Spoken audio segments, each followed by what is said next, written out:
Aujourd'hui, on entend souvent parler de qui entre les USA et la Corée du Nord a le plus gros missile, ou alors du dernier épisode de Game of Thrones.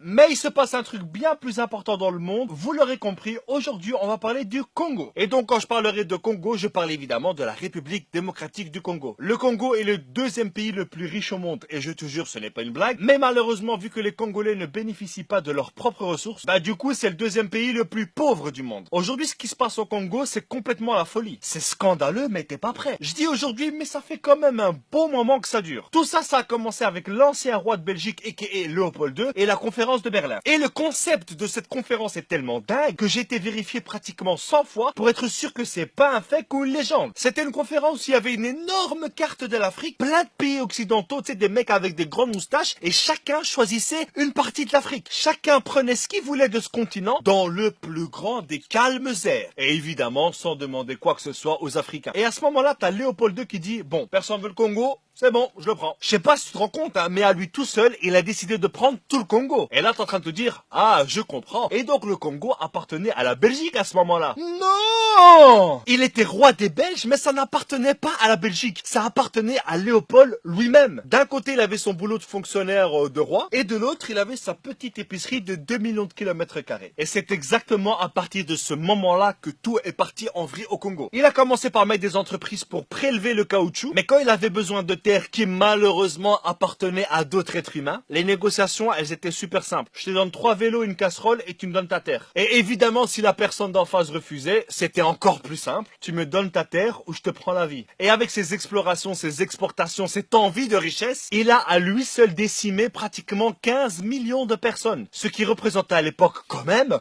la moitié de la population congolaise. Là, c'est chaud là. Là, c'est chaud, quoi. Et le pire, c'est qu'il a jamais mis les pieds au Congo. Il faisait tout ça à distance. Évidemment, un jour, t'as les Congolais qui en avaient un peu marre de cette situation et qui ont exigé leur indépendance. Et là, t'as les Occidentaux qui ont dit, ok, ça va, vous pouvez. Du coup, il y a les Congolais qui élisent leur premier ministre, c'est monsieur Lumumba, et leur premier président, c'est monsieur Kasavubu. Et là, tu dis, ils ont un premier ministre, ils ont un président, ils l'ont élu, c'est bon, ils sont indépendants. Mais c'est mal connaître l'Occident. Le Congo avait évidemment son armée constituée de Congolais, sauf tous les hauts gradés, caporal, chef, capitaine, ce que tu veux, ils étaient tous belges. Donc pour un Congolais, tu lui dis qu'il est indépendant, mais que son chef s'appelle quand même Eric Van Den Put, mais où est le respect? Du coup, après seulement 3 jours d'indépendance, l'armée se rebelle. Quelques semaines plus tard, la province du Katanga se dit indépendante. Et pour ceux qui savent pas, Katanga, c'est juste la province la plus riche de Congo. C'est là où il y a du cuivre, de l'uranium, des diamants, enfin bref, la folie. Et c'est là aussi où il y a plein de pays occidentaux qui prélèvent tout ça. À ce moment-là, Lumumba demande l'aide de la Belgique qui lui disent non.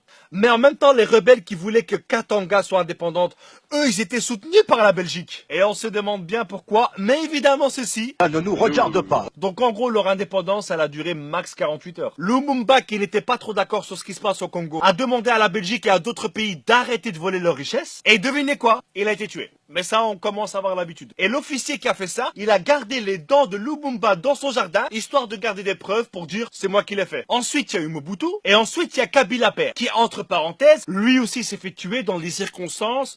Voilà, on a rien vu. On ne voit rien, on sait pas. Et là, il se passe un truc de dingue. T'as le politique belge Louis Michel qui travaille pour l'Europe, qui vient au Congo et qui dit, vu que Kabila Père est mort, on va donner le pouvoir logiquement à son fils, alors qu'il y avait un vice-président. Et ça a été justifié en disant que, vu qu'il y a des conflits, voilà, on va mettre son fils en attendant d'avoir des élections. Ça a duré 5 ans. Ça fait quand même beaucoup la période de transition. Et aujourd'hui, ça fait 16 ans qu'il est président. Et là, il est en train de vouloir changer la constitution, histoire de rester encore 2-3 siècles. Je sais pas si vous êtes au courant, mais il y a quelques années, il y avait un zoo de Congolais à Bruxelles. Et quand je te dis zoo de Congolais, je te parle pas d'animaux venant du Congo, mais bien d'un zoo humain de Congolais, où des familles belges venaient toucher les petits cheveux crépus des petites filles congolaises. Ah, comme c'est mignon! Aujourd'hui, un élément qui fout bien la merde au Congo, c'est le coltan. C'est juste un élément indispensable dans nos smartphones. Ça empêche à notre smartphone de trop chauffer et ça lui empêche d'effacer toutes nos données lorsqu'il s'éteint. Tu comprends maintenant à quel point ce truc est super important. Et pourquoi c'est aussi grave? Eh bien tout simplement parce que ce sont des femmes enceintes,